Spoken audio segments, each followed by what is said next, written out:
va travailler plus sur des ressources pédagogiques qu'on a créées nous avec le réseau, de type, on est en train de monter une plateforme FOAD, LMS, Learning Management System. On a également l'outil Net Parcours Alternance BTP, Passerelle, NUMOOC, on a plein de choses.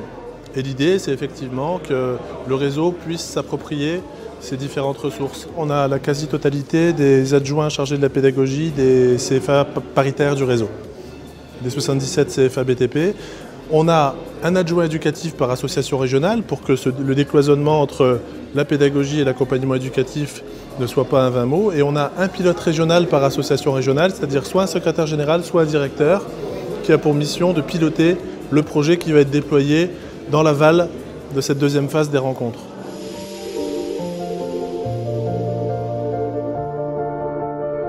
J'ai bien aimé ces 3 jours parce qu'ils ont permis de créer des ponts entre les CFA. Moi, c'est la force du réseau qui m'intéresse et la richesse du réseau.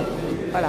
Et ce que je retiens, c'est vraiment créer des ponts, cette notion d'intelligence collective, le fait qu'il y ait eu des forums et des temps de partage, et puis la richesse intellectuelle des intervenants, des conférences, avec des intervenants plutôt de start-up qui donnaient une image très dynamique et qui permettaient un temps de réflexion.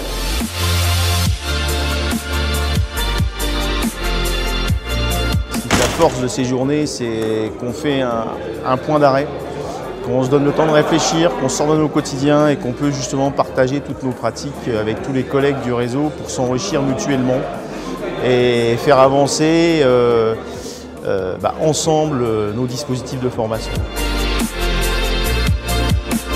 Ce qui a été très instructif pour moi, c'est qu'on a réussi à ne pas rester sur les outils numériques, mais qu'on a vraiment travaillé sur la logique d'un management qui se réforme, qui se construit autour d'un mode plus collaboratif et participatif.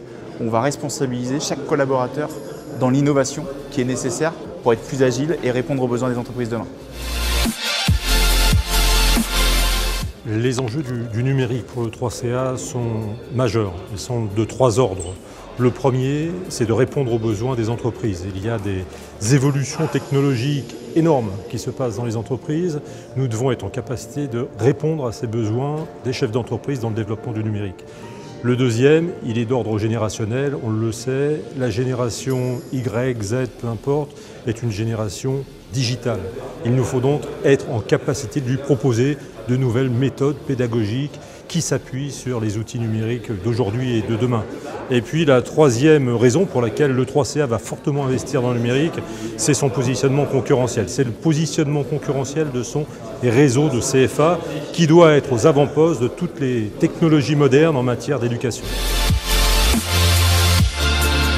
La branche a décidé que le numérique était une priorité d'action, donc notre vision et de la pédagogie et de notre réseau au niveau du numérique est un partage d'expérience sur nos CFA départementaux pour pouvoir construire justement une offre pédagogique adaptée aux nouveaux apprentis, aux nouveaux stagiaires qui nous permettrait d'avoir justement un échange partagé, une pédagogie un peu inversée de ce qu'on a connu historiquement sur une vision descendante du savoir.